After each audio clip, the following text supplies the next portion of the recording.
Good morning students. आज discuss करेंगे set के रिप्रेजेंटेशंस के बारे में। सेट को कितने टाइप से रिप्रेजेंट कर सकते हैं। इसमें फर्स्ट मेथड है टेबलर फॉर्म और रोस्टर फॉर्म। सेट को रिप्रेजेंट करने के लिए फर्स्ट मेथड रोस्टर फॉर्म है। रोस्टर फॉर्म क्या होता है कि वो सभी एलिमेंट को हम एक लिस्ट के फॉर्म में लिख सकें और एलिमेंट को लिस्ट के फॉर्म में लिखते समय उन्हें कॉमास लगाकर सेपरेट कर सकें और साथ ही साथ कर्ली ब्रैकेट्स का यूज कर सकें। In this form the element in listing form by separating commas and including curly brackets. कहने का मतलब है एक सेट ए है जिसमें दिया गया है हमें x such that x is N integers and x greater then -3 less than 7। X एक ऐसा इंटीजर है जो -3 से बड़ा है और 7 से छोटा है। तो यहाँ पर देखेंगे -3 से बड़ा क्या होता है हमारे पास, -2 है, -1 है, 0 1 2 3 4 5 6। तो 7 से छोटे इंटीजर है, ये 6 तक हुआ। तो इन एलिमेंट्स को हम लिस्ट के फॉर्म में लिखा गया है और साथ ही साथ ब्रैकेट्स का यूज़ किया गया है। पहले कर्ली ब्रैकेट स्टार्ट किया, उसके बाद लास्ट में कर्ली ब्रैकेट से क्लोज कर दिया गया। ठीक है। सेकंड मेथड है सेट बिल्डर फॉर्म और rule method. Set builder form method क्या होता है, एक ऐसा मेथड जिसमें एलिमेंट को हम लिस्ट के फॉर्म में ना लिख सकें बल्कि क्या कर सकें, उसे हम कुछ स्पेशल प्रॉपर्टी से शो करें। ठीक है। In this method be avoid listing form and defined some special property. अब यहाँ पर इसका डेफिनेशन होता है set A equal curly bracket x such that P x. Set builder form में एक इम्पॉर्टेंट नोटेशन है x such that. X such that का मतलब है ये एलिमेंट, ये वेरिएबल एक्स कैसा होना चाहिए उसे डिफाइन करने के लिए पी एक्स दिया गया है यहाँ पर। और सेट बिल्डर फॉर्म में जो आइडेंटिफिकेशंस हैं उसे हम एक्स सच दैट से पहचान सकते हैं। एक्स सच दैट है तभी हम कहेंगे ये सेट बिल्डर फॉर्म है।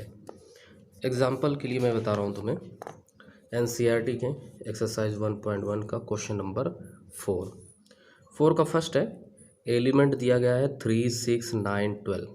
ठीक है। अब हमें इसे सेट बिल्डर फॉर्म में लिखना है तो मैं क्या करूँगा, सेट ए मैंने लेट कर लिया, गया सेट ए है, x such that curly bracket लगाया, एक्स सच दैट, ये चीज़ें कॉमन है, एक्स सच दैट लिखें या वाई सच दैट, यहाँ वेरिएबल इस तरह आपको लिखना ही है। एक्स, अब आपने एक्स लिया यहाँ पर वेरिएबल, अब आपको इनसे कनेक्ट करना है। तो अगर आप यहाँ ध्यान से देखें तो यहाँ पर एलिमेंट 3 के टेबल के फॉर्म में 3 3 1 जा 3 2 जा 6 3 जा 9 4 जा 12। तो मैं लिखूँगा x इक्वल 3n। ठीक है। अब n के बारे में बताया गया है, n इक्वल होगा यहाँ पर 1 2 3 4। ठीक है। तो ये हो गया आपका सेट बिल्डर फॉर्म। इसमें एलिमेंट लिस्ट के फॉर्म में नहीं है बल्कि एक स्पेशल प्रॉपर्टी से शो किया गया है।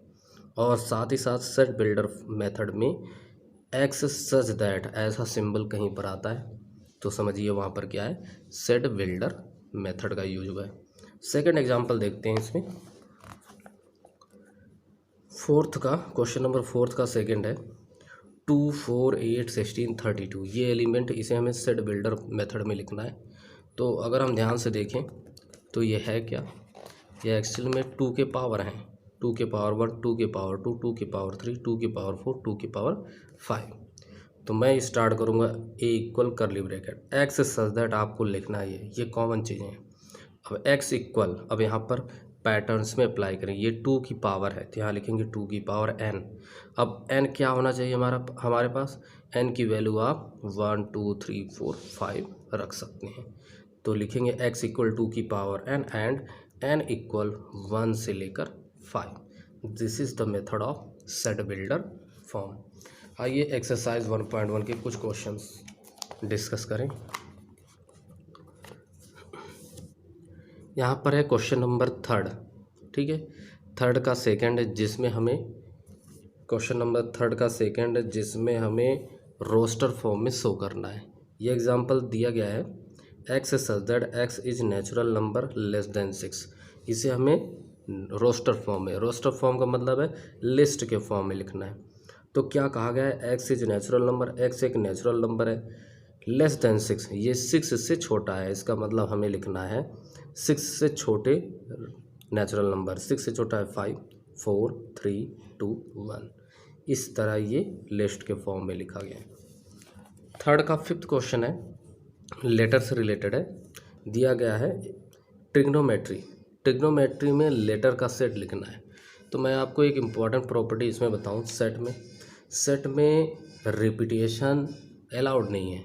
रिपीटेशन की केवल सिंगल टाइम लिखा जाता है।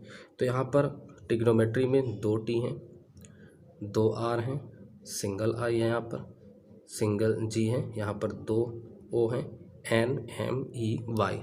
तो हम इसका सेट बनाएंगे, curly bracket T R I G O N M E Y. इस तरह सभी को सिंगल टाइम लिखा गया है यहाँ पर। ठीक है, अब क्वेश्चन नंबर 4 है, जिसमें हमें सेट बिल्डर फॉर्म में लिखना है, राइट इन सेट बिल्डर फॉर्म। अब कुछ क्वेश्चन तो बता दिए गए, उसमें मैं क्वेश्चन लेता हूँ। 5th है 1 4 9 S1 100। ये एलिमेंट है, इसे हमें सेट बिल्डर फॉर्म में लिखा गया है। लेकिन ये अगर आप ध्यान से देखें, ये एलिमेंट किसी के स्क्वायर हैं। 1 का स्क्वायर है, 2 का स्क्वायर है, 3 का स्क्वायर है, लास्ट में 10 का स्क्वायर है। तो इन पैटर्न को देख के आपको समझ में आ गया होगा कि हमें कैसे लिखना है। लिखेंगे set A equal x such that. अब x इक्वल टू ये ले लिया मैंने, 1 2 3 है तो n ले लिया यहाँ पर, और सब पे स्क्वायर है तो n का स्क्वायर रख दिया। अब n क्या होना चाहिए, n इक्वल हो गया 1 to 10। n की वैल्यू 1 से 10 तक होनी चाहिए, या लिख सकें n greater than 1 less than 10। इसका मतलब है n की वैल्यू 1 से 10 के बीच में रखेंगे। ठीक है, क्वेश्चन नंबर 5 है, लिखा गया list of all the element in following set. दिए गए फॉलोइंग सेट को हमें लिस्ट के फॉर्म में लिखना है, मतलब रोस्टर फॉर्म में बताना है। सेट ए है x such that x is N odd natural number. Set ए एक ऐसा है जिसमें सभी ऑड नेचुरल नंबर दिए गए। ठीक है, अब ऑड नेचुरल नंबर दिया गया है तो 1, अब इसे कैसे लिखेंगे, 1 3 5 7 dash dash curly bracket close.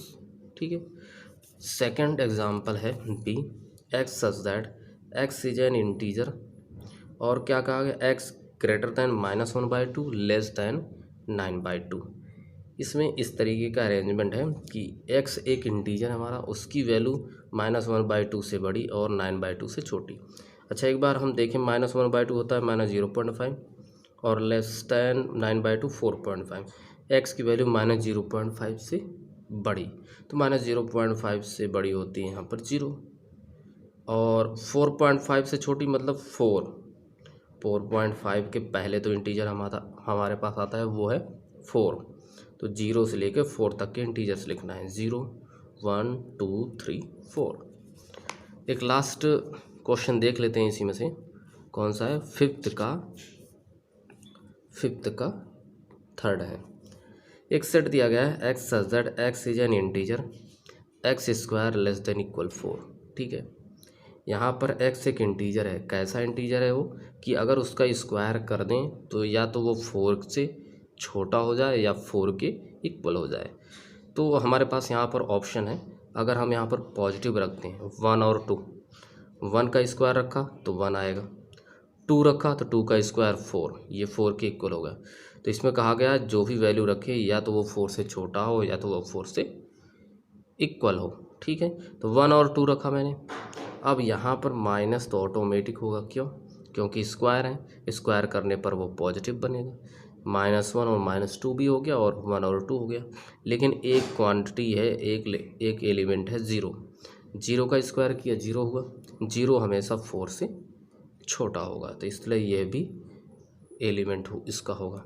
तो इस क्वेश्चन में x square less than equal 4 में तो एक्स कौन कौन सा इंटीजर हो सकता है, -1 -2 0 1 2। तो इस तरह ये सारे क्वेश्चन हैं, और इन्हीं बेस पर एक्सरसाइज 1.1 कंप्लीट हो जाएगी। नेक्स्ट टाइम एक्सरसाइज 1.2 के क्वेश्चन सॉल्व करेंगे।